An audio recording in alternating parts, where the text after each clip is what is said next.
The more you digitalize your services, the more your business can capitalize on your human touch. Really? Well, every year, B2B buying decisions increasingly depend on online channels and marketing, as many studies indicate. Meanwhile, 71% of consumers say they expect companies to deliver personalized interactions, and 76% get frustrated when this doesn't happen. So it's even not a nice to have anymore.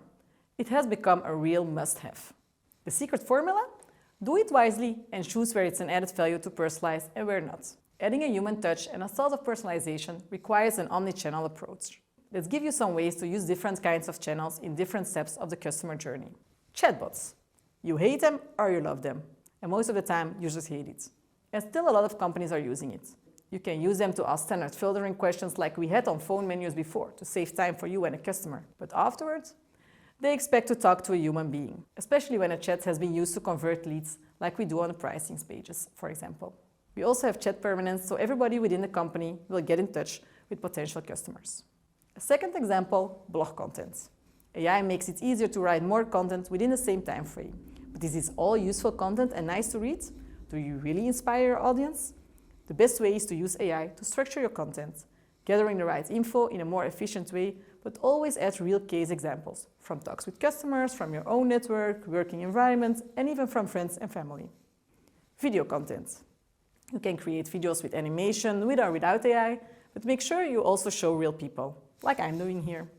Make sure the experts of your company can do the talk, or show your own customers in a recorded interview. It doesn't have to cost a lot of money. Messaging. When reaching out to potential customers via LinkedIn or mail, let's make it more personal. Look for their background and show only relevant information and use cases to them. Let's compare it to applying for a job. You will also only get hired when the company knows you are well prepared and know the company. If you want to convince leads to become a customer, you also have to convince them by showing you did your homework and the research. A fifth one, white papers. No one has time to read, and quite often a white paper contains 50 pages, but only 5 of them are very relevant to you. What about sending a questionnaire or an assessment, asking for some info from the respondent, and only send a personalized report to them based on a given input? You have data to tailor your follow-up communication, and the respondents only get what's relevant to them. Sounds like a win-win, right? The same can be implemented for a product selection tool to only show the relevant products or services for these specific leads. The advantage of digital activities is that they have the force of the data. On all channels like your website, social media, and mailings, you can easily track results to know what works for your audience. What do they like? Where do they interact with? What is important to this? Based on this, you can personalize more and more.